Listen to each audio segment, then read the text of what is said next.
Can you hear me? And my audio was off. Okay, Your there audio we is go. off. Can you There hear we me? go again. You sound good, Red. Welcome to the show, everybody. This is Skyfire News Live. We do our daily UFO updates, 6 p.m. every day. Go ahead and hit that like and subscribe button. Turn your notifications on. We're going to be here with you throughout the week of UFO news, and that's I think it's a beautiful thing.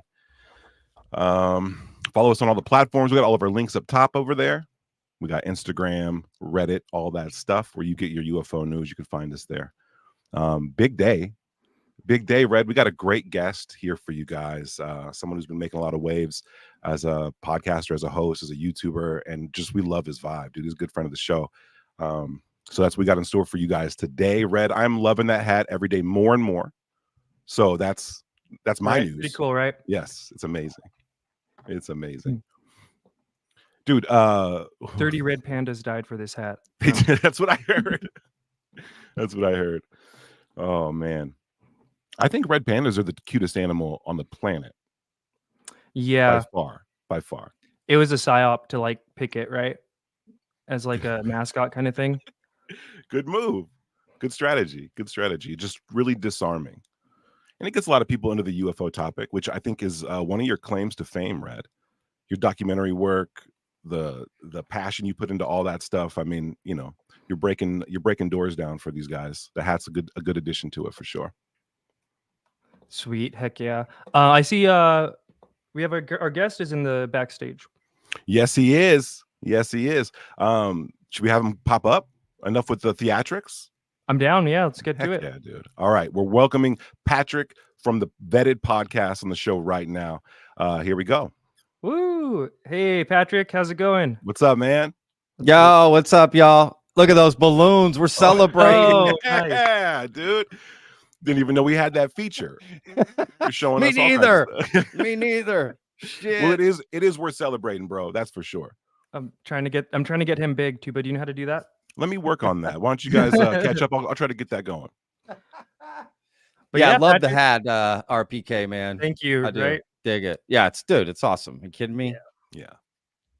But yeah, you've had some pretty epic episodes lately.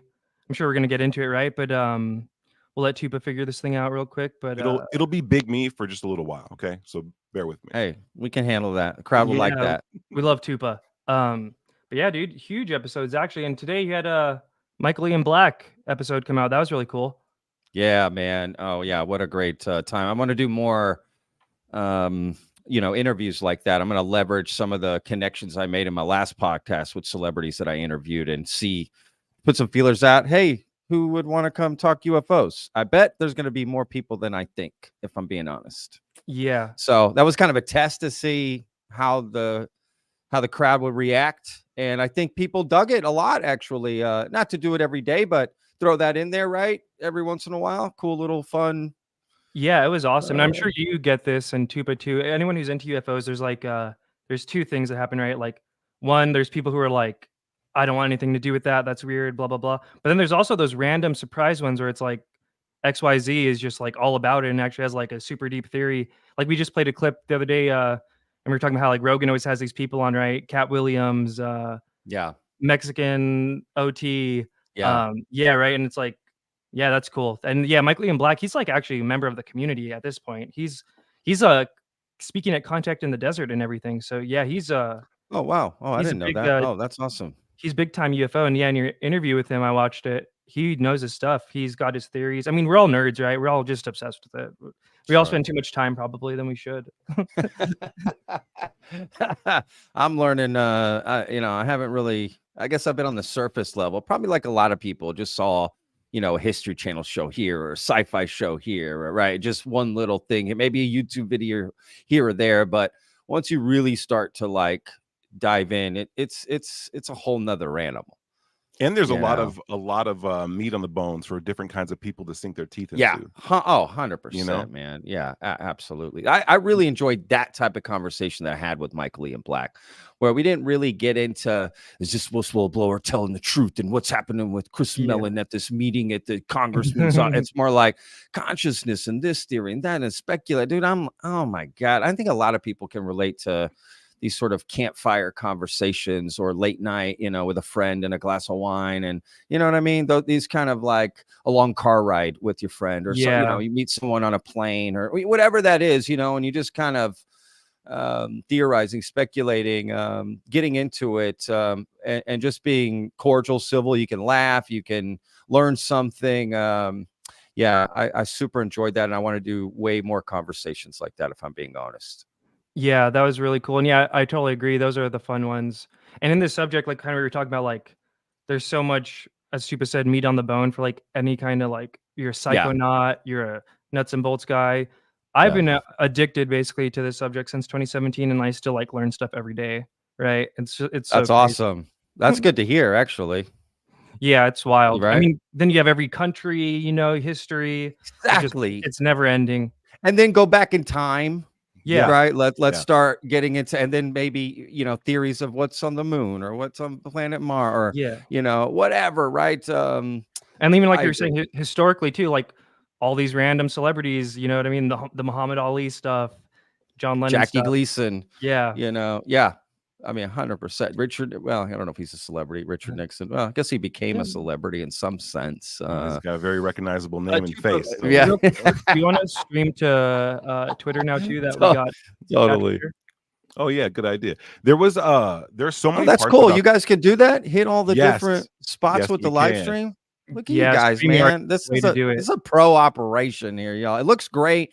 The intro's great. I love the countdown. I gotta say, the graphics, dude. You guys are, That's bro. Chupa. I'm really looking forward to all of this movie. Like, y'all are gonna kill it with these live streams. It's dude. gonna be fun. We're excited. I don't know if you caught our first one. Our first one had technical difficulties. Oh, to say the least. StreamYard's over OBS all the way if you're in chat wondering. That stuff happens. And hey to everyone in the chat. I forget, it's not just us hanging out. Sorry, y'all, I get kind of carried away with that. But yes, hello to everyone in the chat, listening, Yes. watching. Look, I want to do something special for y'all. Well, special for y'all. I don't know if it's that special, but I thought, I'm not subscribed to Skyfire. What? Oh, So right now, live right here, Patrick from VETTED, I'm subscribing to Skyfire. I encourage everyone watching to do the exact same thing. Okay. And hit the top bell, all notifications. Heck yeah. And I am looking forward to these live streams and what these guys are going to do. So please subscribe, get on board, start joining these guys for these longer conversations, whether fun, entertaining, diving deep, whatever they're going to do.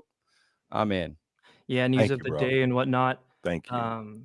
Dude, there was the part of your Michael Ian Black interview that I liked the most is when it got into kind of like the consciousness, like what is this? Totally. And like the chicken before the egg conversation. I mean, it really shows the researchers like what they know, right? When they can start to kind of spitball on like those types of things, those extra things. And he even introduced some books that I was very fascinated about that I'd never heard of. His fascination with plasma. Totally, dude. Right? Like there's a lot. He took me for I never heard that theory about the space clouds that could, I was like, what the hell? This is awesome. Yeah. Yeah. He got the certification check mark for me after that conversation for sure. But yeah, really, really good guy. The Contact in the Deserts, I'm really looking forward to seeing what he has to say there. That's cool. Yeah. I mean, I don't know if I'm gonna go to these conferences if I'm honest.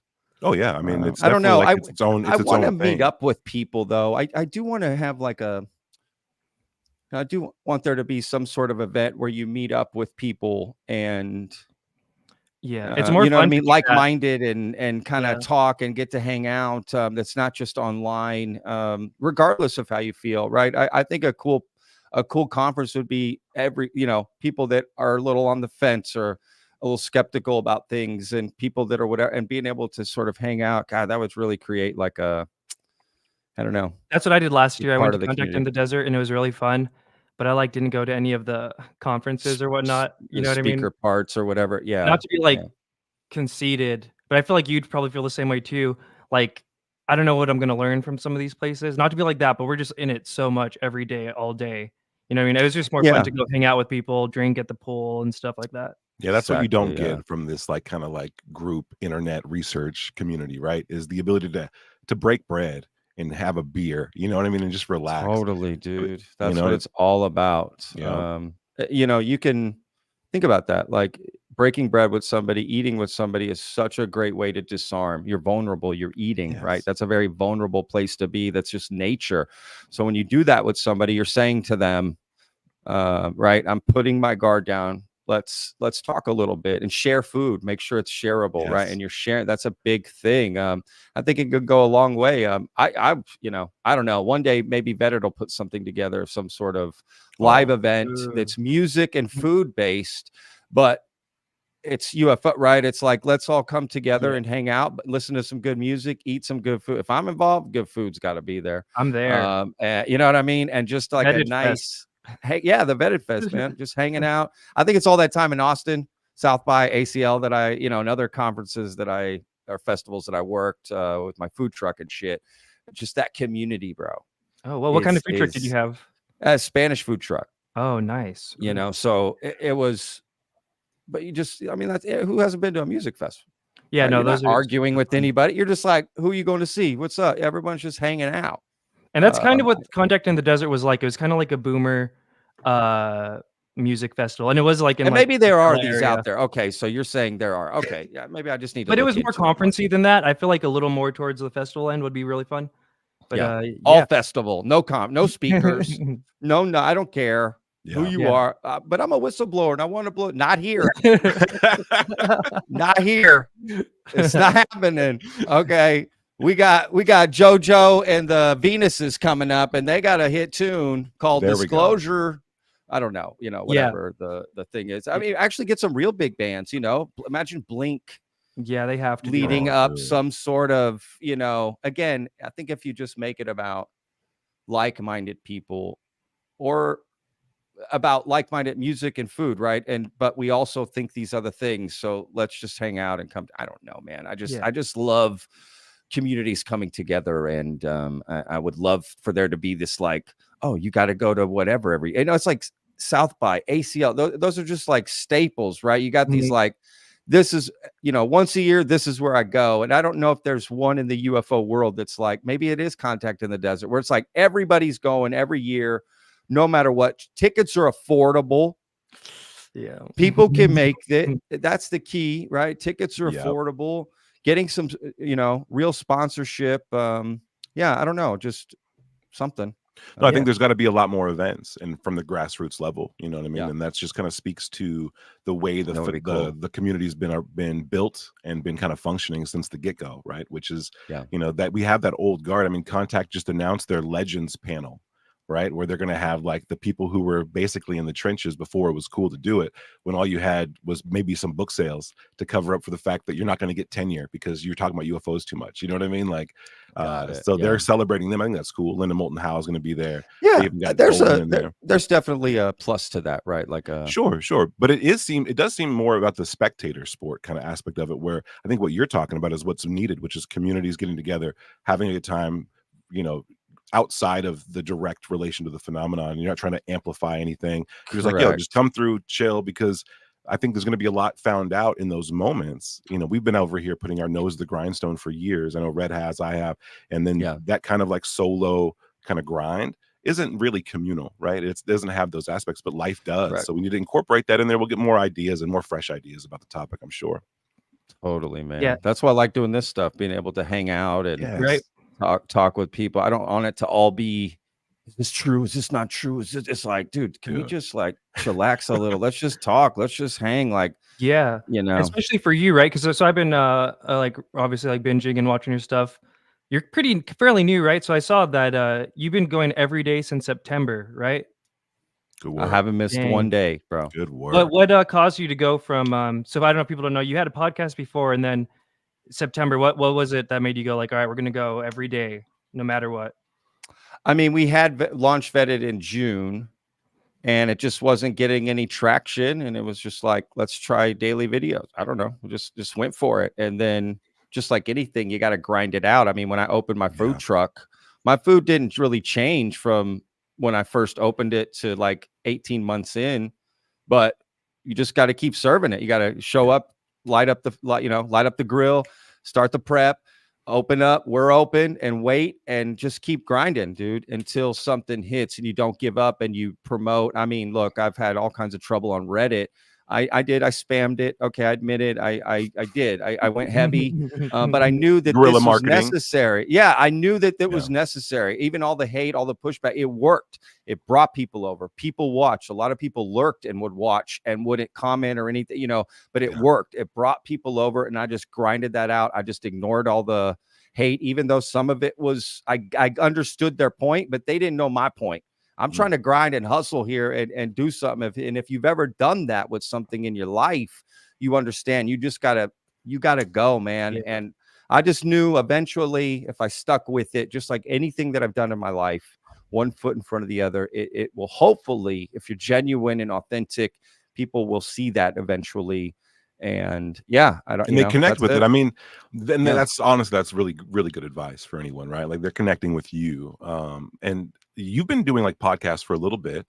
Yeah. Your interview style is amazing. Like the style in which man. you approach this topic, I think is really refreshing, and that you're digging, but you don't want to be the digger. You know what I mean? Yeah. you're able to But criticize you low and key do critique the though. information. That's what's good. Well, I think You're like what calm I think about what- it, but you're also like, I'm vetting you. But that Yeah. stands that the Oh, reason why chill, that though. stands out, I think, is because there's not enough of that in the community. Everybody's willing to just kind of take the fantasy story or whatever, like really fits their like what they want to have happen, and then we just explore it, to the nth degree. But having someone with a little pushback, a little like to dig, and then integrity too, I think really shows through your show, which I admire a lot. How much did your earlier interviews or podcasts inform this style, or did you have to shift gears a little bit because of the content? That's a great question, first of all, Tupa. Great job. That's a great question, man. I love good questions because they evoke a great answer, right? So, like, look, yeah, when I first started podcasting, I was new. I didn't know what to do. I just had conversations with people. I didn't know what I was doing. But then I realized, oh my God, my dog. Can y'all hear my dogs barking? Oh yeah, we love dogs here. So it's all But yeah, good. that's fine. Yeah, no worries. So as I went through, I started to interview people that, here's the difference with podcasting. The guest matters a lot because I've interviewed people that never been on an interview before, never been on a podcast before. That's a different type of interview, right? But I started to interview celebrities, people who are promoting a book, a movie, the band's coming through, they got a new Texas album. Celebrity? Yeah, Lone Star Plate, yeah, right? I love that. Yeah. And so they're showing up ready. They know what to do. They know, it's showtime. So they show up and it's like playing tennis with somebody who knows how to play tennis, and you do too, right? Okay, ball's going over the net all the time. This is going to be fun, right? So I learned that way, and to just be more patient and have more conversations and make them feel comfortable at the beginning, right? You're meeting someone for the first time over Zoom.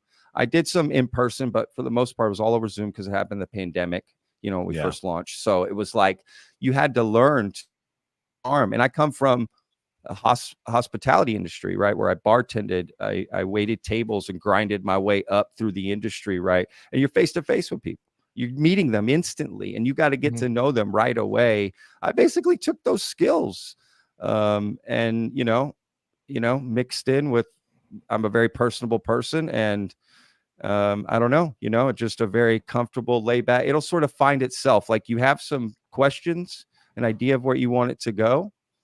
But just like in life, you're ready to change that if you see something happening, right? And if not, I got this backup plan if it's not going where it needs to go. But I love interviewing people that know it's showtime. They when they come, it's like, hey, I'm ready. I'm here. I know what to do. Ask me questions. I know what you're looking for. That helps, to be honest with you. So honestly, Michael Ian Black deserves all the credit for that conversation because he shows up. It's showtime. Knows what to do, and he's personable. You just got to let them feel comfortable. The moment they feel comfortable, they'll shine. Yeah, because they can improvise too. Dude, I mean, you got to keep your knees bent. Yeah, they're pros, bro. Yeah, that's the guy's a pro. He had me laughing. I was walking my dog, funny, and I was like, I got to finish this podcast while I'm walking my dog, dude. And I'm laughing my ass off. Like I'm laughing, and people are looking at me because I got my AirPods in. They don't know, and I'm just like, dude, I gotta just take these weird looks because I can't hold this in, man. That's funny. Yeah, he was funny, dude. I want to interview more comedians, more people that that I know like that, because those kind of conversations, because they can get serious too right away, and I dig that. Yeah. Oh, You know okay, who you I'd love guys to like, see you interview is Dan Aykroyd. I think that would be bro. I'm in 100%. I bet I can get that him. would be cool. We got to bring At him back once, into the community. He's kind We of like, do. right? He was like in the UFO thing in the 2000s, but now he's not. You know, he should be on UFO dude. Twitter. I'm Maybe in. not. That's a great idea. To You be bring me honest a with bottle you, of Crystal Skull Head vodka or whatever, dude. Like, bro. Yes, I saw Yeah. that on Rogan. I remember Yeah. that. yeah. So Patrick, from the videos you made since September, every day grinding, editing, what have been some of the more interesting things you learned, and what have been some of the more like viral or maybe evoked strong community response topics you've covered in your, what is that, 6 months, right? Yeah, I don't know. Yeah, something like about that. there. So, repeat that again. This is a good question. I want to make sure I answer this So correctly. like what have been some of the more interesting subjects you feel like you've covered where you learned something interesting, and then also what have been some of the ones that went like viral or evoked strong community reaction, you know what I mean? Got it. Got it. Yeah, great question. I mean, you guys are good at this. Okay. Interesting topics. I tell you what, I realize as I'm doing, like, as the further I get in, it's sort of in retrospect, it's like, oh, that was way more interesting than I thought it was when I first covered it. Right. So I would say I'm really into personal experiences at this point. Like, I'm really like, if somebody's like, this happened to me, I was at this place and this thing happened, not, well, I know a guy told me a guy, he's in this thing, he knows that those are cool, but I prefer this happened to me stories now more than any. I'm really starting to like, and maybe it's a phase or something, I don't know, but I'm not like, I'm really into that. So there's some interesting ones that I've covered in the past that I maybe kind of brushed off a little bit, and I regret that because they're really interesting, and I want to pay them more attention. And then the second question you asked, I would say, and I don't really have any specifics, by the way, like people, but I don't want to cause any drama here, name names, but the second question would be, I mean, that's a great question too. I mean, clearly, if I'm just going back in recent time, would be involved y'all as well, which was the whole Gary Nolan debacle. Oh, that was wild. With Michael Mazziola. Gosh, I hope I'm saying that right. And yeah, but I just don't care about the drama, and I just moved past it. And I do a video every day, so it forces me. It's like, as when I worked in the industry, like if I worried about the shift last night going into the shift next morning, God damn, what's going on here? What do I got going? Well, what kind of stuff I got going? Where are my balloons at, y'all? The last time I did a piece that gave me balloons. Anyway, like, yeah, you just got to move on, dude. Just I like what you said about the Danny Sheehan stuff you had recently, where you're like, these people are asking for our tax dollars.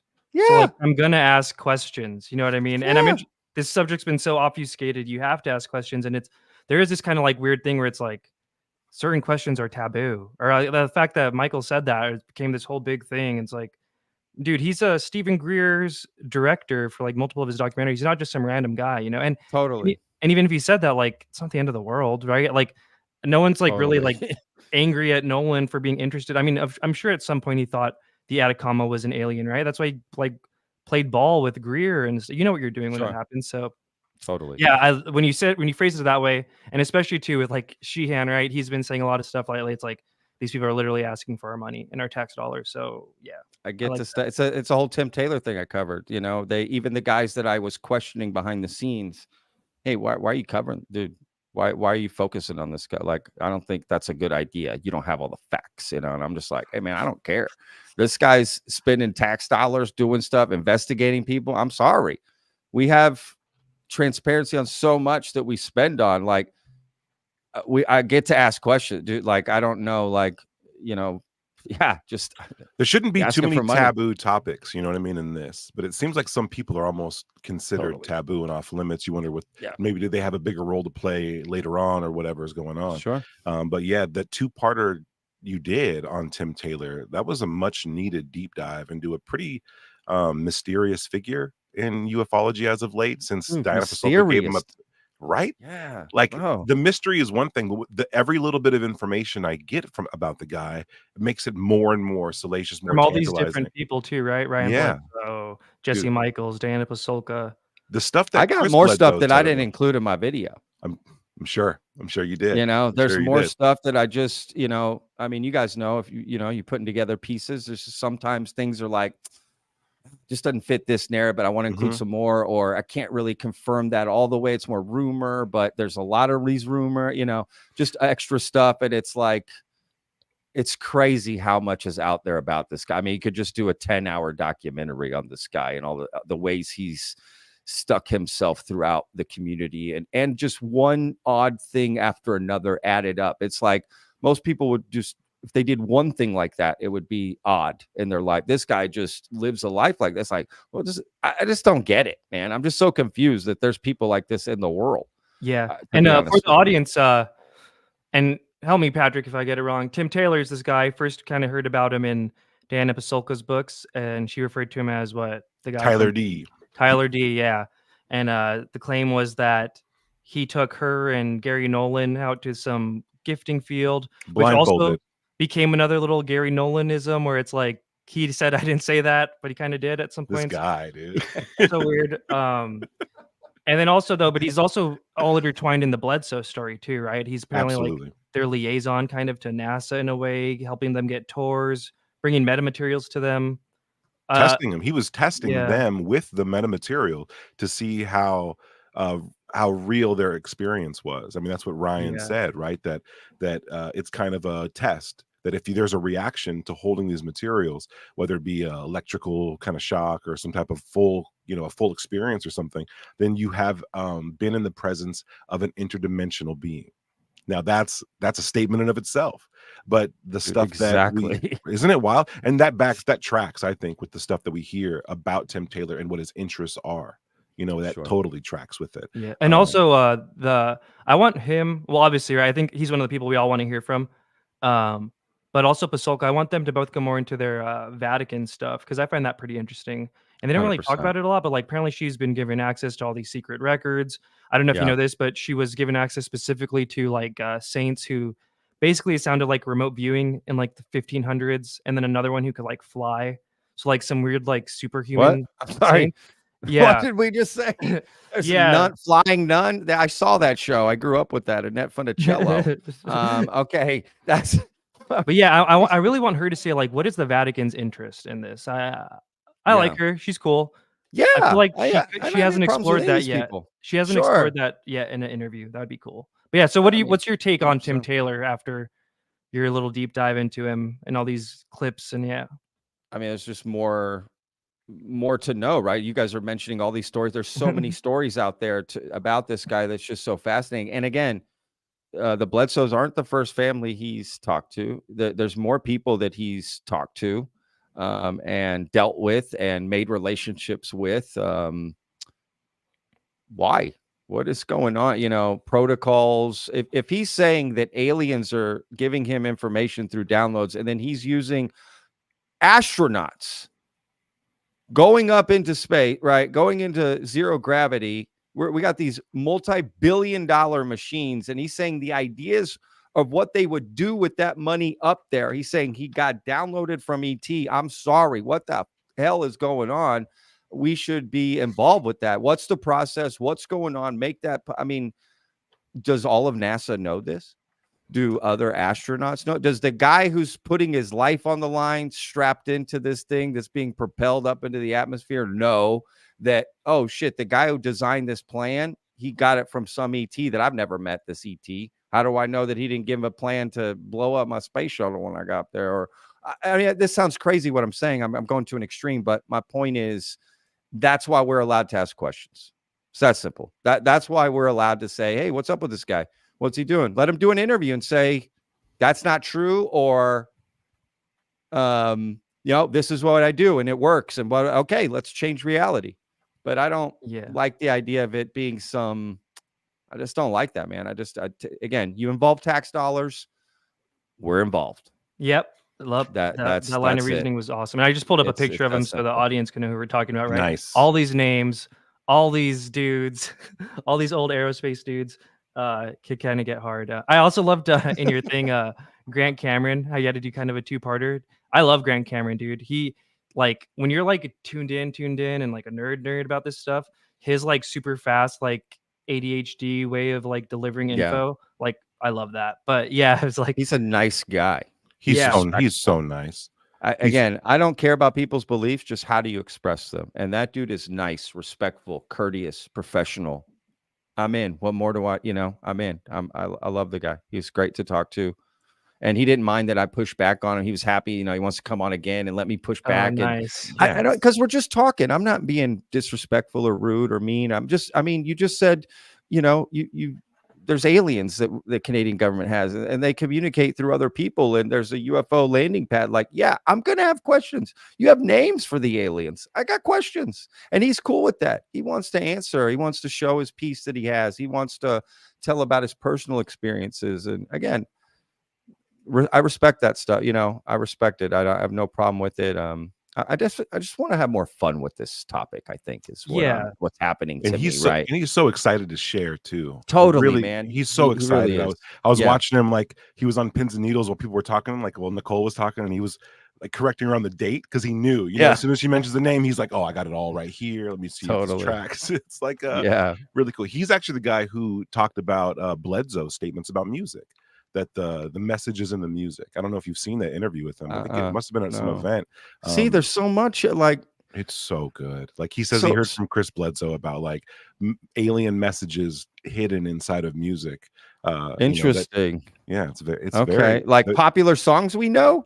Yeah, the example he gave, and again, this was from Chris Bledsoe that he said, right, was after the gold rush, specifically the Neil Young song, the last verse, when he talks about the silver ships from the sun coming to take us, and like then there's an interview. That doesn't sound very hidden.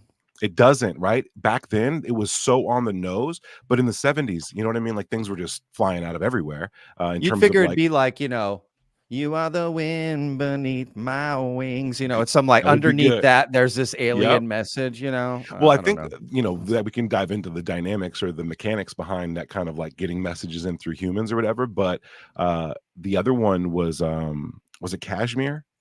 Was it Kashmir by Led Zeppelin? Like this idea of like people, again, the people of the sun, all the chosen ones. It's so interesting how it kind of got in there. But yeah, his examples were good. I'll play the clip in a second. I'm going to pull it up. That's interesting for sure. I never heard that. It is. I mean, I want to talk to Chris Bledsoe, man. That guy's fascinating. I would love to interview him. I hope to. Apparently, he's just not doing much right now. But I think there may be a movie coming out, and he may have to keep. You know what I'm saying? You got to kind of keep back a little bit when that happens. What's your overall take on Chris Bledsoe? You want to talk to him? What do you think about him? I mean, I just think his story's fascinating. If I'm being honest, it's all personal stuff. It's personal experience. He definitely has been looked at, and people have done. So that's the super interesting thing for me, right? Is the all the little weird intel people that are like low-key obsessed with him and stuff like that, right? It does set him apart from other experiencers. Yeah. Why are they doing like if Tim Taylor's playing some psyop? That's a weird psyop to play with this one family and do like get them to do what? What are you trying to get them to do? Write this book and influence the world about what? Like I don't, you know what I mean? Like why would the government pay for something like that? I don't know. I asked Bob McGuire. You know who he is? You ever heard of him? Science Bob McGuire, right? Science Bob. Yeah. And he came into a space late one night and I was able to talk to him. And I asked him these questions. He seemed like the guy to know. And I always forget when I talk to him that he was actually the last chapter of Bledsoe's UFO of God book. That's what science. But he's the subject of the last chapter. So he's he knows them very well. And one of the questions I asked him was like, why are they so interested in him? We had a good conversation about it. Apparently there's other families. Apparently the Bledsoes aren't the only ones. That's what I was saying earlier. Exactly. Yeah. But there are aspects to the Bledsoe case that are specific to Chris because of his own personal beliefs, his own faith, that affects the way that the phenomenon mirrors to him. And there seems to be a Okay. kind of a tactic or an approach there that the government hasn't been able to, at least as far as the intelligence community, hasn't been able to get in the groove with. They're not finding the right tempo to talk to him, and so they go to Chris, and that's something that Tim Taylor said, right? Which is that it doesn't like us. The phenomenon doesn't like us. It seems to like you. So now we have to study you. Now we have to be around you. Yeah. And they want to figure out why the phenomenon is communicating. Do you believe that? Do you believe like that story, like from Yes. Tim? You do? Yes. Okay. I believe that because of how my own experiences with like creativity and flow state and the statements made by Gary Nolan, they track a lot with, you know, a lot of the stuff I've read about even the psychology and the physics or metaphysics of what we do and why we do it. You know, a lot of the stuff that I see them present at a scientific level, at least initially, right, to try to break open these like topics to public. A lot of those they echo a lot of old esoteric, a lot of old mysticism stuff that like you hear from Ryan and from Chris, that these groups are very much into. The intelligence community is very much into Rosicrucianism, very much into Hermeticism. They're really into it, and that's one of the angles that they're looking at the phenomenon with. And so and you can find this, you know, anywhere. Yeah, Patrick, I was gonna say you should totally talk to Ryan Bledsoe. Some of the better nuggets have come from him. And to what Tupa was saying, this is something I've been super interested in. I want to find these other families, because Ryan Bledsoe said to us back in the day on Discord, like 2018 or 19, that there was all these families that like the government had picked for like being the disclosure families, which kind of makes sense. And I always thought it was kind of like, what a great title for a documentary, The Disclosure Family. The other disclosure family, right? Yeah. So it's like, it makes sense that the government would want like a all-American experiencer, family man, like not some like crack addict, you know what I mean? Yeah. That has interactions with phenomena. And I first thought it was just kind of like a UFO community thing. But then when I started seeing Chris Bledsoe like this past year on like Fox News and mainstream media, I was like, oh damn, Ryan was probably right about that. That like they're definitely all propping this guy up. I mean, and that doesn't necessarily have to be a bad thing, right? But it's like definitely like at the end of the day, he's kind of just another experiencer, right? Like there's plenty of people on UFO Twitter who kind of had some pretty faded experience fairly similar to that, but they're not like getting propped up everywhere. So that's super, super interesting. And I wonder, I personally think, and we've talked about this too, but that like it's like they're making a profit of him in a way. You know what I mean? But they want to control him. It's a very weird dynamic at play within this whole disclosure ecosystem with Chris. Yeah. I want to play a clip real quick. Let me share my screen. And this I think is very revealing about Tyler, like his perspective on this stuff, right? Shout out to the chat real quick again. Just want to say shout out to everyone watching. Yes, hanging out in the chat. Shout out to all the vetters out there. Oh, what's up, vetters? I'm glad you guys are here. This is this is awesome, man. Okay, so check this video out. Tyler described a hierarchy of beings. Part of what he used to say was that there was a hierarchy of beings, and he placed God at the top. He was Christian, and then he placed angels below God, and then he placed beings like off-planet beings. He called them off-planet beings. And then he placed, and this is where it gets really weird to me, factions in the intelligence community, and then normal humans. That was the hierarchy. Okay. I feel like Danny Joe. Okay. Hang on a second. This is that's pretty faded what she said. That's a lot to take in. Really? Until really people are closer to God than really the average citizen. So there's this again calls back to like, if you want to look. I don't like this hierarchy thing. I'll be honest. I don't like it either. No, there's a reason why they did that. A lot of people, you know, into this stuff, they believe that the more information you have, the more you can kind of ascend, right? And if it speaks to factions, and it speaks to breakaway civilizations, it speaks to everything. It speaks to there's a group of element too, like I'm good enough to have this info, you're not. Well, I don't think that they think that they're pumped that they have it. I think that when it comes down to Tyler and the protocols, you can see that he thinks he earned it. Like they're actively seeking out more information from different areas, Yeah, and they I see. celebrate that they do it, and they build their life around it, from what they eat to what they do. All that stuff is about trying to, and this is what Diana speaks to Tim Taylor, like he's trying to be a more pure conduit for this information that's coming from some other place. And so basically, I think that a lot of these guys think that the more they do this consistently, the more they kind of ascend beyond normal human issues, normal humanness. Hearing into her say something that, other dude, than- she's like low key in love with that guy. And I just Could got be. I kind of got low key culty vibes hearing her say that like that, like just with a smile. Right? Like, dude, like, and then there's angels and God, and then intel people, and then normal people. But it's cool because he's like super hot and into science. Like, what?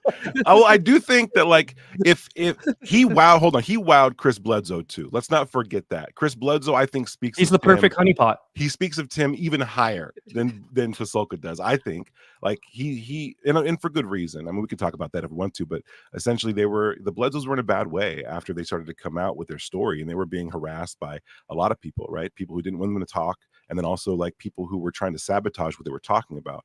They ended up signing some movie deals that kept them silent. The movies never came out. They couldn't talk about stuff, and his children were suffering.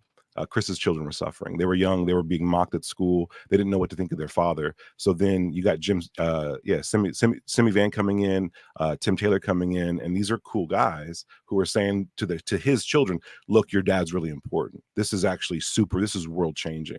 And so he gave his children enough confidence to go face this, the ridicule. And I think Chris seems forever grateful for that. But yeah, that's an interesting thing. But yeah, that's a fair point. But That's he really talks about his time at NASA, him being the dragon, the guy that oversees the whole thing. Now, when you were researching this stuff, did you find any you found the book, right? Tim Taylor's first book that he wrote, what was it, the early 2000s? I found that a long time ago when I first looked him up. That's all I could find on him. Yeah. Was that and that photo. I was trying to look for photos and stuff, and that's all I could find was that book. And to be honest, I wasn't even entirely sure that was his book, because I just didn't know what to trust online. Like, it seemed set up. It just seemed like this is the one book he wrote. This thing. Yeah, teenager's journey to whatever. I was like, what the seems weird. I don't know, it just seemed odd. Wait, real quick, what's the synopsis of that book? It's like he's a teenager, to become an entrepreneur, don't give up. I haven't read the book, but that's what I remember from the description. Don't give up. He wrote it for his daughter. This article that I found really, really dug into that a little bit more. And Tim explained in that article, bizjournals.com, 2003 article. That's where that person that wrote the article wrote that part about him, the friendships Taylor built and how good he was at that, and I think it's like, yeah, I don't know, how long has he been involved with this? Is it he got recruited? Why would they recruit that guy in to talk with people? Maybe because he kind of believed it a little, and maybe he's being used too within the government, that's a really good point. I feel like there's a lot of that in this field, just in counter intel stuff and just media, you know what I mean? Especially with this subject, everyone's just getting used down the line. Yeah, everyone, exactly. Even Tim, and it just keeps going, and you just don't know. And again, it's just the why. Why do this? And do other people know about this? Again, there's tax dollars being spent. It's not, if Joe Schmo just comes out and says, I think this thing, great. I don't, those people, again, personal experience. Who am I to judge someone's personal experience? They've seen something, they haven't. I'm not here to ridicule people or make fun of people or whatever experiences they have. I have zero clue, because at the end of the day, we know no matter what, we don't understand everything in reality or in life. We're not at the, you know what I mean? There's so many examples in history of us thinking we know everything. Someone presenting a new idea. It turns out that new idea is actually right. So we could go down the line of and different reality shifting moments, right? For humanity, first realizing we're on a rock, then we're on a rock that does this, and then we're on a more, and it keeps going. Who could have ever imagined that? That would blow your mind. Microscopic life. Yeah. Realizing that, is insanity, right? The scale Wasn't of that things. ridiculed too for a minute too? Like Of germs and course. stuff? Yeah. Wouldn't you be like, what? There's little things crawling. I don't see them. What are you, Yeah. crazy? This is stupid. You're nuts. There's nothing there. But there is. And that's how you got sick. It's a virus. It's a thing inside of you that's living. You're like, oh shit. It's not because I forgot to water the crops 3 weeks in a row and I'm getting punished by the sun god. Again, so many examples of that. So I just always leave that open, right? Again, I got a question. So you did a deep dive on Tim Taylor, right? One of these like figures that are kind of like shadowy within this movement right now. Is there anyone else who you'd love to do a deep dive on, or like love to hear them go on some like long form interview, or maybe you interview them? I mean, someone, in fact, shout out on Twitter. I don't even remember what their name was, so I apologize. But they were like, "Hey, man, there's a person called the Gray Man in Encounters," and I was like, "What? What's going on with that?" Diana Pasulka's second book, right? Oh, So right. I thought, oh, another mysterious figure. That's, I don't know. That could be something. I don't know. I do like some focusing maybe on some people that aren't well known and trying Yeah. to figure out how they're Yeah. connected. Again, in a respectful way. For me personally, it has to be someone connected in that way. There's tax dollars being spent. There's some sort of, otherwise, if it's a personal thing, I'm not Yeah, trying because to then do that kind that. of gets into like weird territory, right? Like, Yeah, I'm not stalking this messing with person's that. life. Yeah, dude, exactly. I'm not trying to mess with anybody, dude. And honestly, like, I did that 2-parter. I put out the first one. People were pissed at me. Okay, what they were 'Cause like, Grant what was the just F talking. is this? What Tim Taylor gets mentioned one time at the end of the episode. What the F is this shit? Nobody knew my plan, but my plan was put this out, and then people are gonna go, hey, I got shit for you. And it worked. People Oh sent yeah. me a lot of stuff. Photos, dude. I got photos of like, his address, like mail from Tim Taylor, like a bunch of weird stuff. And also a lot of stuff I didn't use. I had conversations on the phone with people. That's super smart of you. Yeah, And that's awesome. it worked. People reached out and whatever. I and reached then out. I sent you some stuff on Tim Yeah, Taylor that I well, had. I didn't want to say anything. I don't want to blow your cover here. Oh, but yeah. RPK sent me some stuff, which was great, right? And other people had sent me stuff, and it matched, right? What you had sent me, so I was like, okay, this is cool. There's things working out here. There's a bunch of stuff I didn't include because it was like just rumored, and Mhm. it couldn't go back to somewhere. But anyway, like, That's good. yeah, Like, the community is so good. Like, that's one thing. Like, and you it can't pull a worked. fast one on this community. Well, you can. There's plenty of people who do, but like, this isn't the community to pull a fast one on people because people are like low key Dude. ADHD about researching things in this community. Totally. Yeah, 100%. like scary. I'm sure vetted videos are going to come back to bite me in the ass later, and that's fine. To be like, go for it. Vet me too. I make mistakes. I'm not perfect. Nobody is. But putting out that second one, that's the one I wanted to make the whole time. And I did my best. I wrote that script, edited it, got all the assets, recorded it, right, put it together in 12 hours.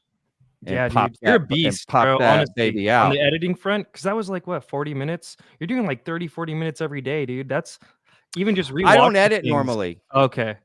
Normally, I don't edit. I have it all set up in OBS. Oh, and cool. I live record it, right? That's why there's Okay. always that's why there's that feeling of us just hanging out on Vetted. Yeah, And I that's put cool. all the little things in there, right? I don't edit anything out.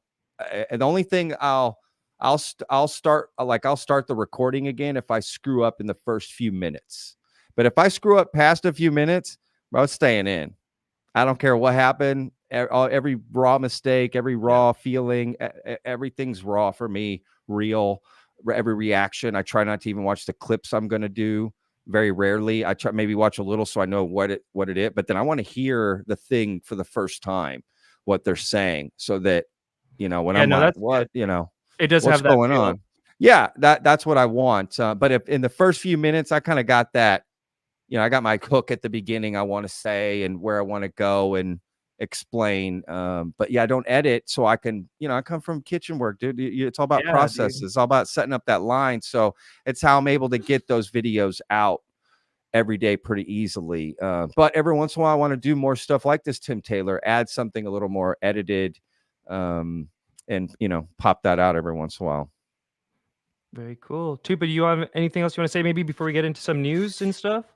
Oh, I think, I mean, Look, I gotta got say 10 again, minutes, by the way. I can't stay the Oh, whole okay. time tonight. So I gotta, hey, it's all good stuff. I'm working.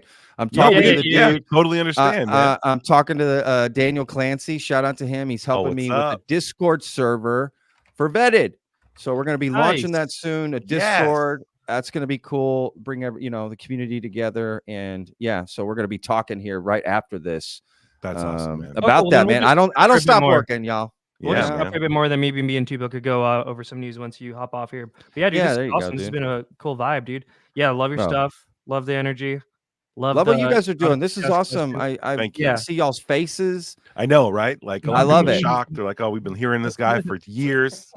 He's not a blue alien. He's not a blue alien. What the heck's going on over here?" He's not. Wait, he's not black. I swear to God.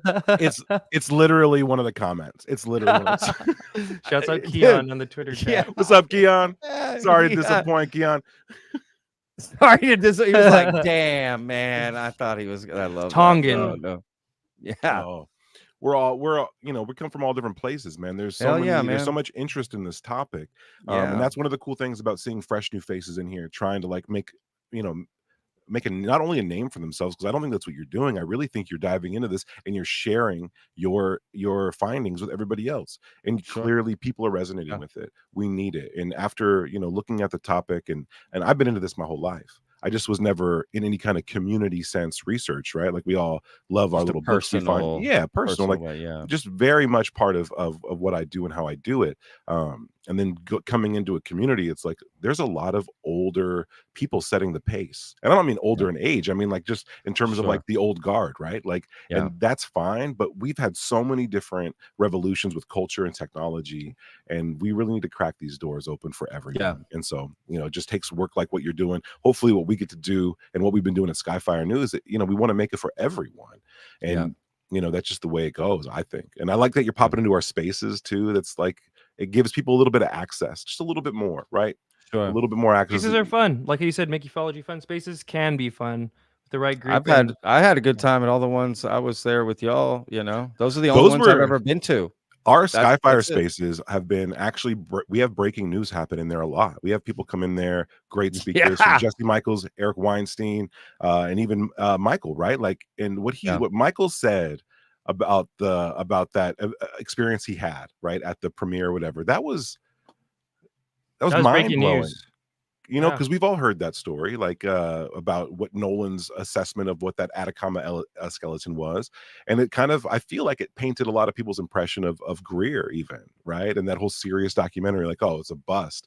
But to find out that there might have been some suspicion there of what's going on, it's not totally dismissed, like that's one of those things you might not get in any other platform. So it's just kind of cool, spreading their wings out a little bit. I'd love to see Patrick interview Greer, because I feel like you've covered Greer a lot tangentially here, there at Danny Sheehan stuff.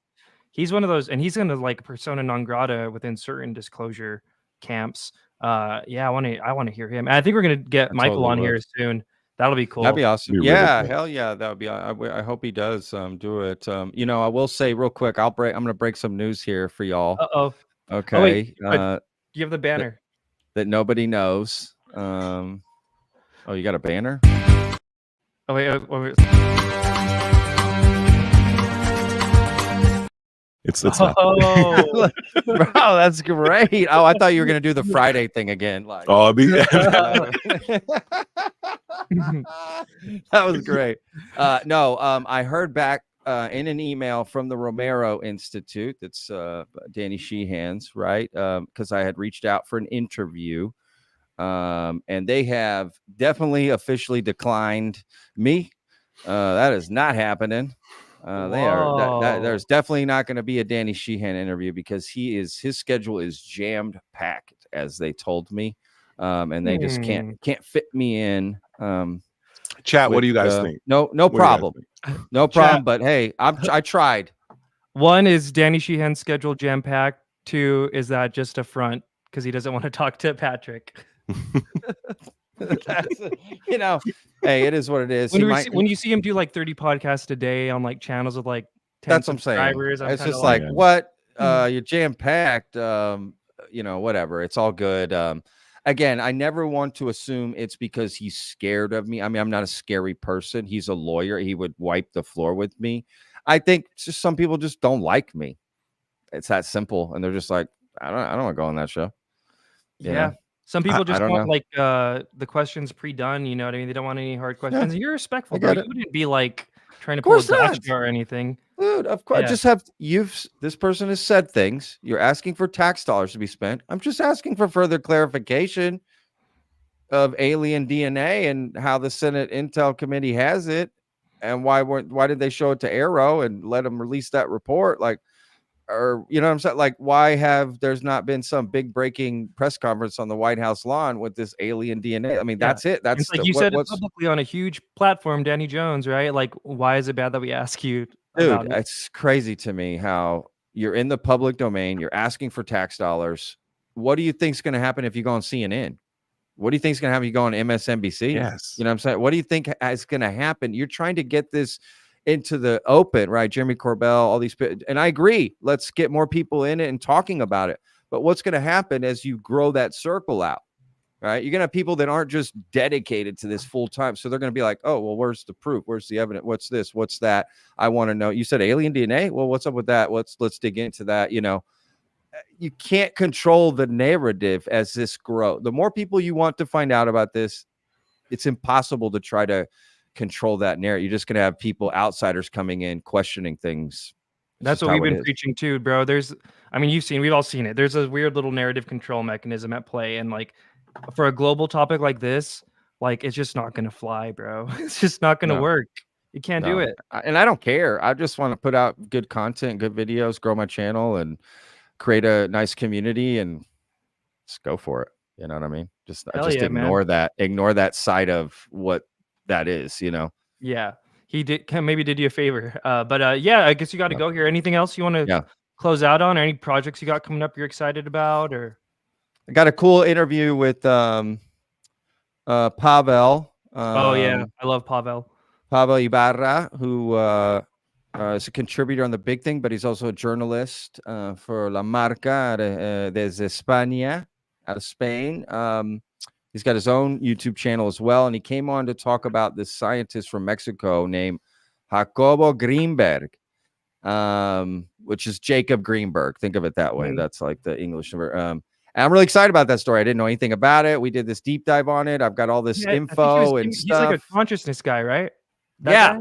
Yeah, that should be interesting. Guy. His story is super fascinating, bro. His story and who he's maybe connected with. Like, it was great. He told dude, Pavel's a great storyteller. I'm excited for people to see him in that way.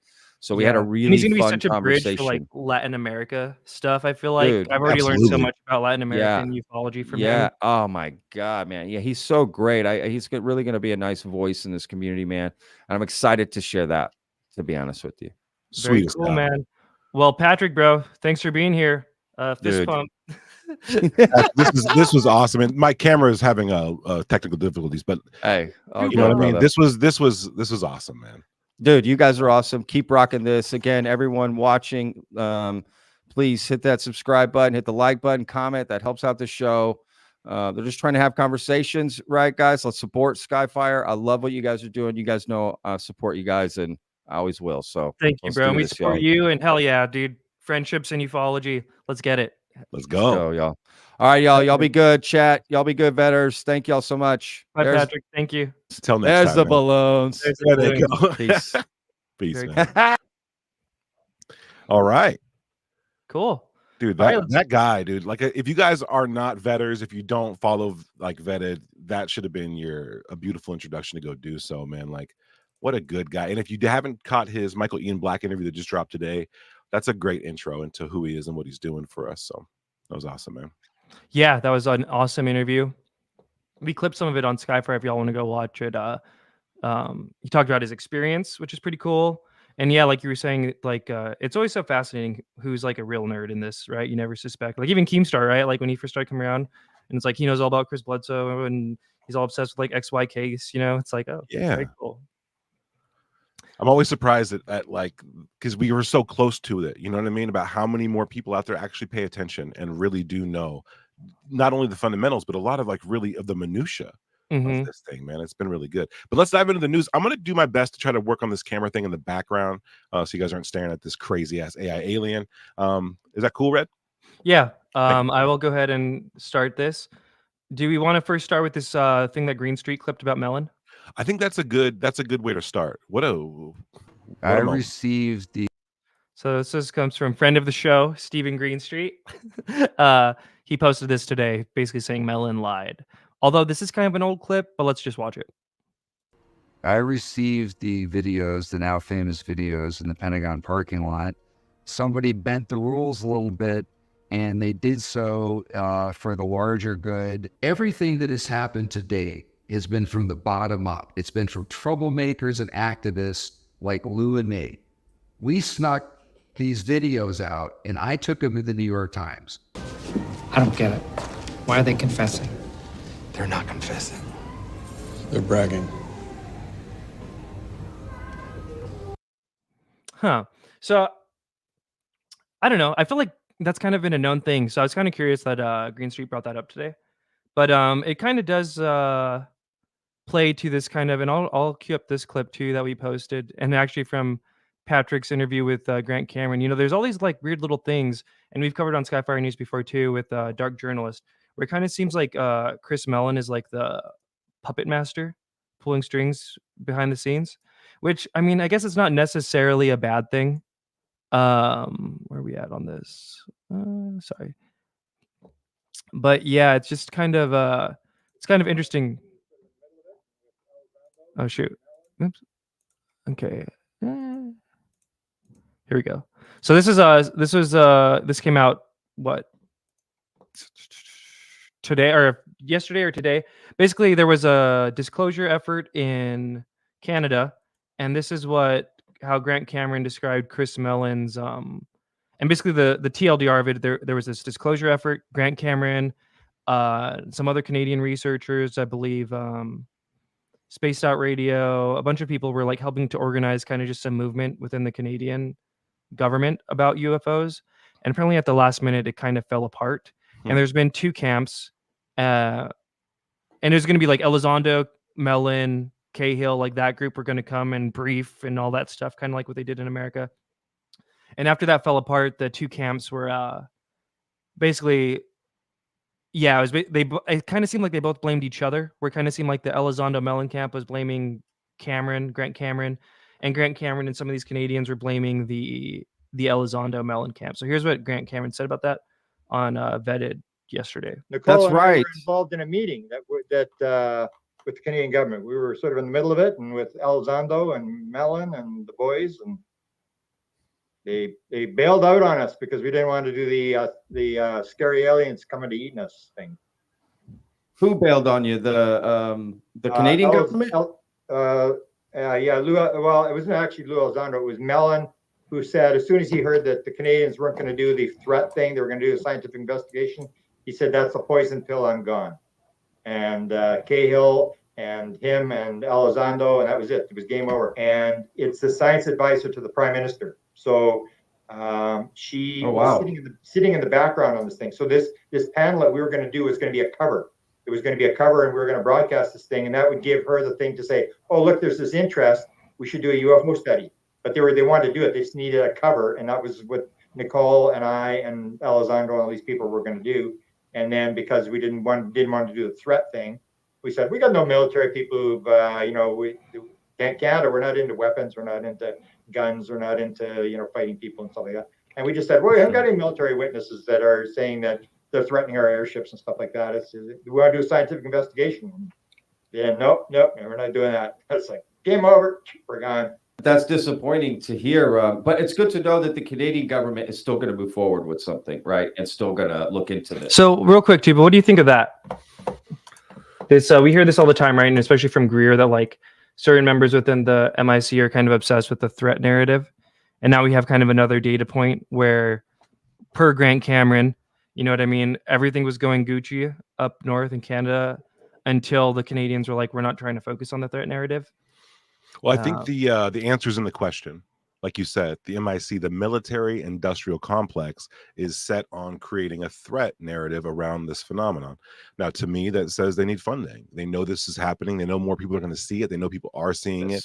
And so if they just, Well, they're going to they, put out. I'm not sure what they're going to put out. well, you're good. If they turn it into a threat, then now they can deal with it. Right. If it's not a threat, then it's outside their purview.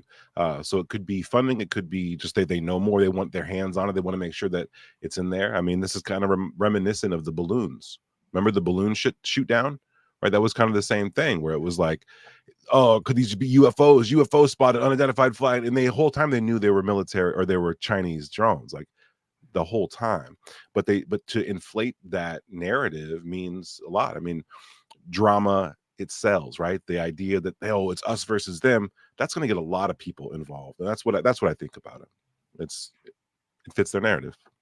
Yeah, it's interesting, and I don't know, dude. It's like Mellon is definitely a puppet master or whatever, but I don't know. Like, yes, it's kind of a bad thing, like especially with the whole Grush and dark journalist thing. Ken Reynolds in the chat says fear is their control mechanism. Good point. That's a good point. It's a good point. Yeah, and that actually ties into something we didn't clip it, but Patrick from Vetted was kind of talking about it too, where Greer had said that Sheehan told him, mind you, this is post him being Lou's lawyer, that like, yeah, they're obsessed with a threat narrative, and they'll maybe even to a degree where they know it's not that much of a threat. Although personally, I think some of this stuff is totally a threat. I personally think like people get abducted all the time.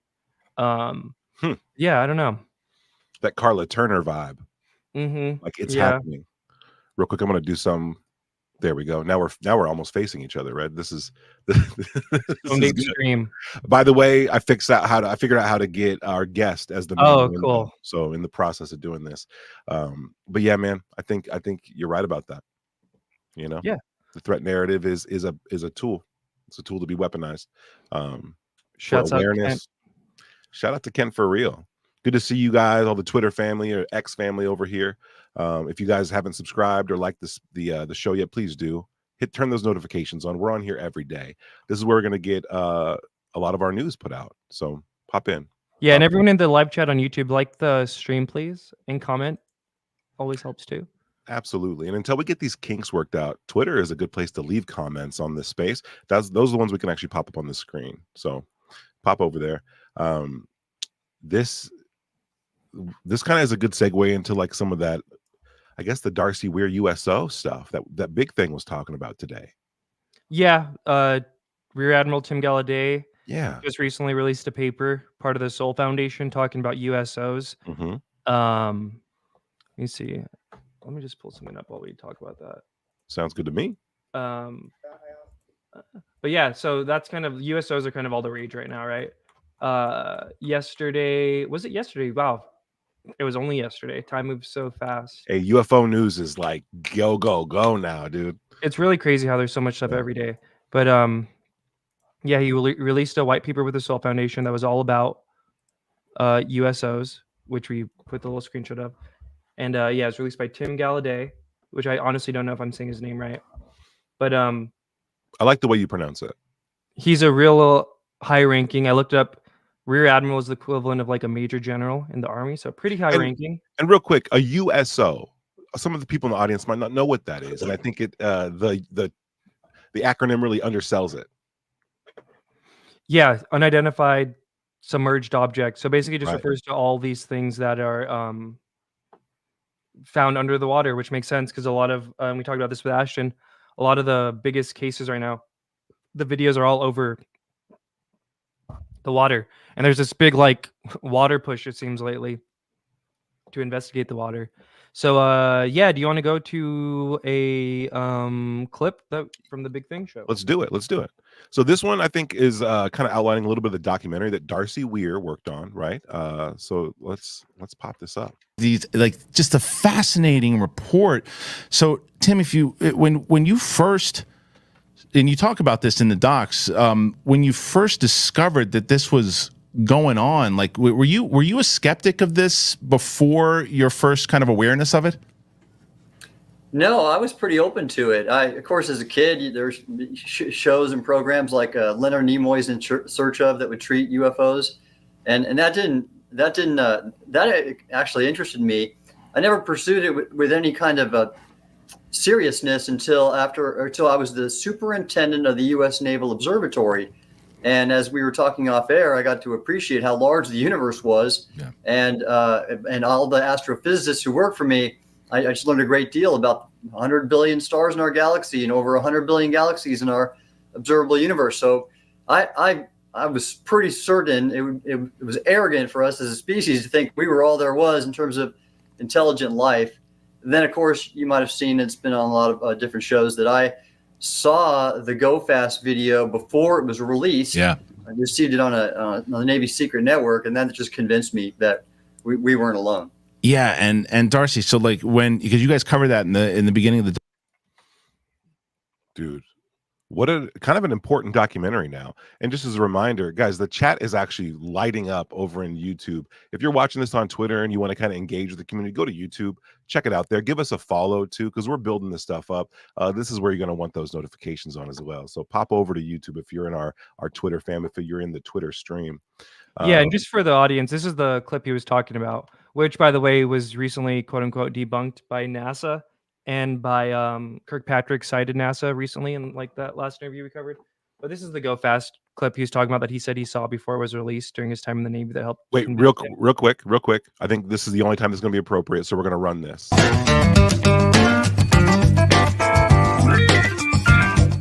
Okay. Nice. Very cool. There we go. I like it. Damn! Nice. Okay.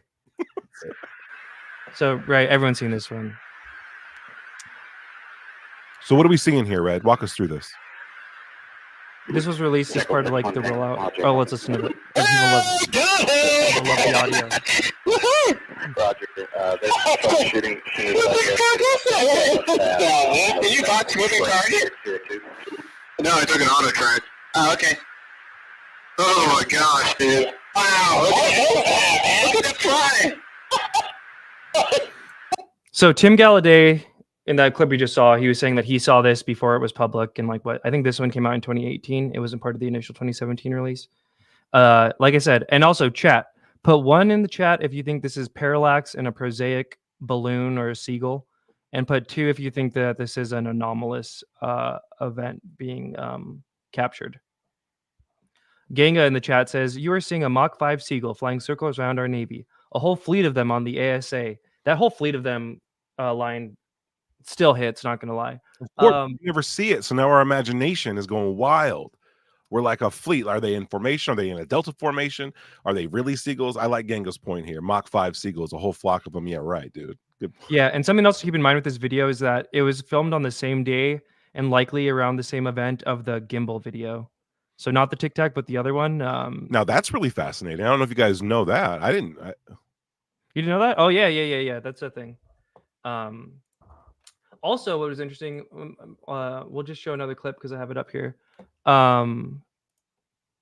He cited this video, which is kind of slept on, in my opinion, within this community, the USS Omaha footage.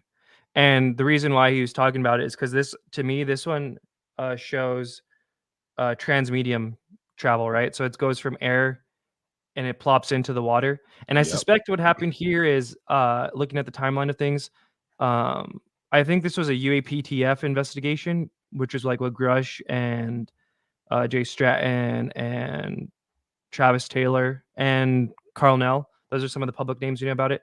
And I suspect that they leaked this, one of them, probably Grush, maybe not, leaked it to Corbell. And remember, Corbell has been like kind of dropping all these videos. I think that's where he's getting a lot of his drops from these guys. But this was the video that Tim Galladay cited and talked about in his white paper from the Sol Foundation. So let's just watch it real quick. Took off. Okay.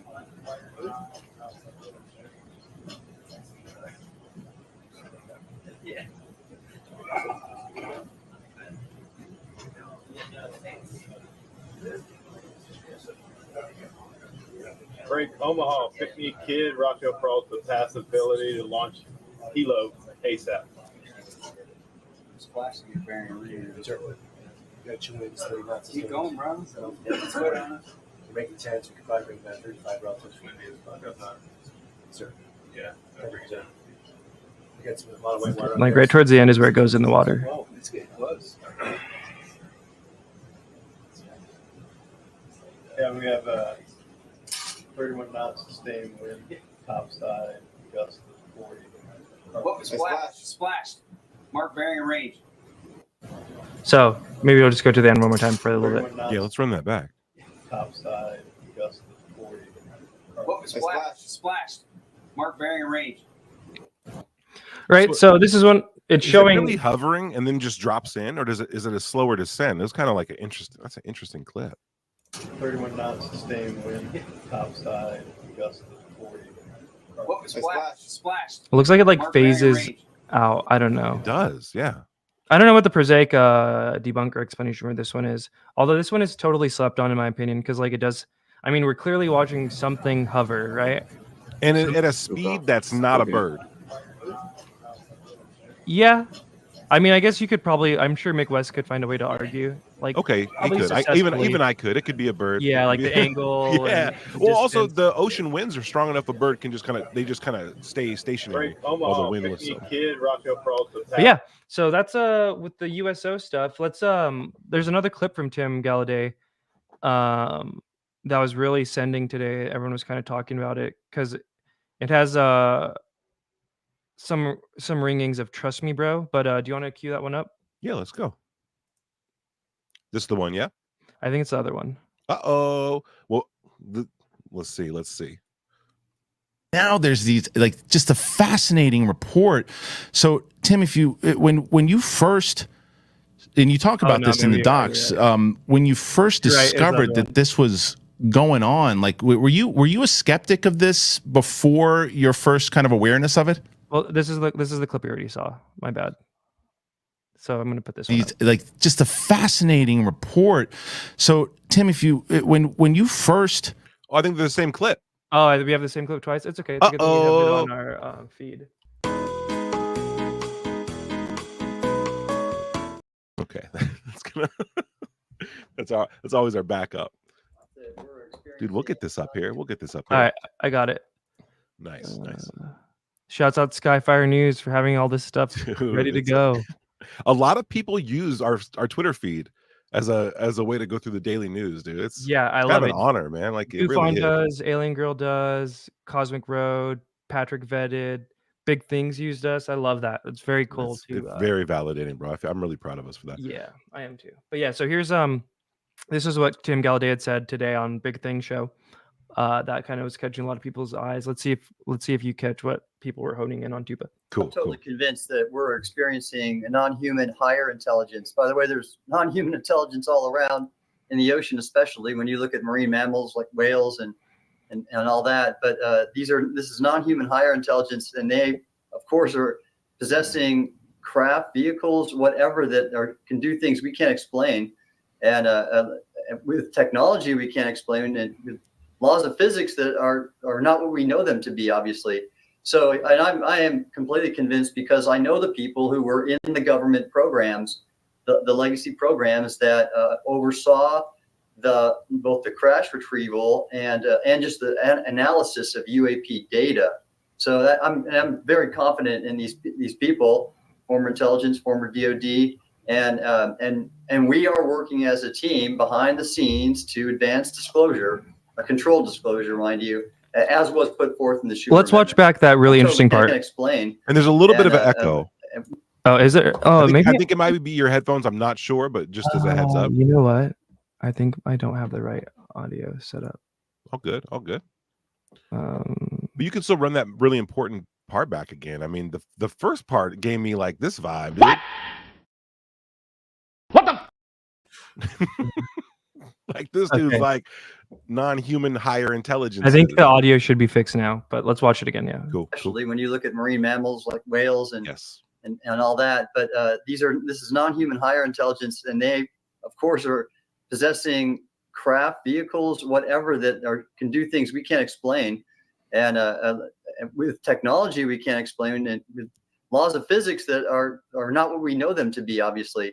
So I am completely convinced because I know the people who were in the government programs, the legacy programs that oversaw both the crash retrieval and just the analysis of UAP data.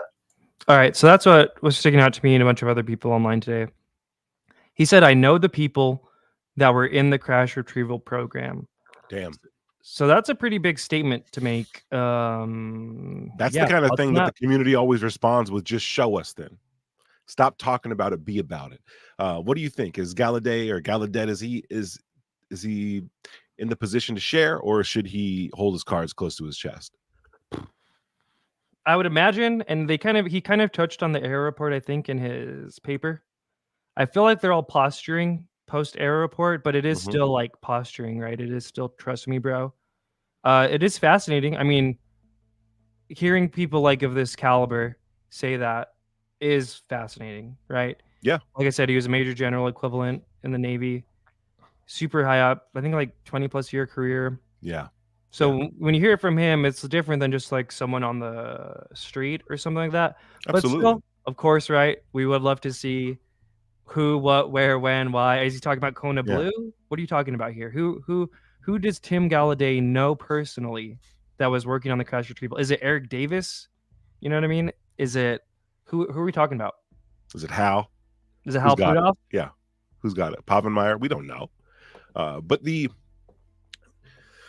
dude, when I saw Gallaudet show up in the trailer for Darcy's documentary about USOs, I was so impressed, dude. He's, he just has his own, he's certified. So hearing the stuff come from him and knowing that he's really interested in it, really, for me, validated like Darcy's documentary too. Shout out to Darcy Weir for grabbing this guy. End of the dude. show. Like, yeah, shout out, man. Friend of the show, best BFFs of the show, dude. Nice. It's a really community effort to get this stuff out here, and the big thing picking up this story too, and even having Darcy on with Gallaudet, I think was really cool. And yeah, we learned a lot. That these statements that come from official sources, like I've seen it, it is here, it's real. We need those. That's like a little bit of the candy we need to keep our interest alive. But then the whole questions arise every time. Then show us. And there's a lot of cynical people in ufology too, who that's their main position. Yeah, and let's replay the end of the clip too, because there's some definitely riffable stuff he says here at the end. So I'm very confident in these people, former intelligence, former DoD, and we are working as a team behind the scenes to advance disclosure, a controlled disclosure, mind you, as was put forth in the Schumer Amendment. I'm totally. So what do you think about that? I mean, they are right. There are people working behind the scenes doing stuff that you and I aren't doing, right? We're not writing white papers for the Soul Foundation and whatnot. Yes. We don't have some dope ass rank to like flex on people and be like, this stuff's real. But that whole kind of like, I don't know, it just feels weird too. But I get it. I don't want to just complain to complain. I get it, but it just reeks of like, you don't know what I know, angel.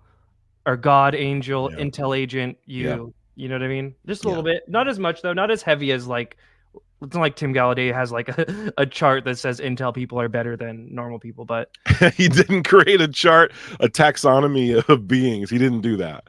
So you're right. I like his delivery too. I hope we hear a lot more from him, to be honest. I hope we hear a lot more from him coming up. And I think that the fascination with the oceans is echoed with a lot of independent researchers and civilians too. Right, they seem to think that there's something there, and I think there's good reason.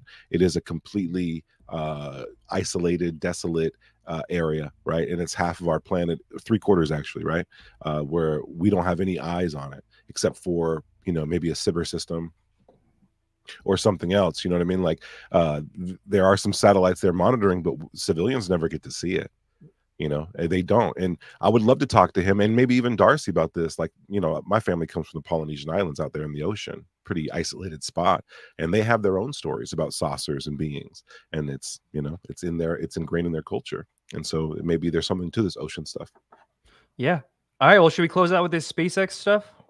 Absolutely, guys. We have a very interesting clip. You guys have probably seen this. It was all over the news yesterday. But SpaceX had a launch, and then it caught a lot of people's attention. Now, Red, we've been around. I'm over 35 years. I mean, we're reaching. I've seen a lot of launches. Why is it only recently that they start to look like this? The fuck is that?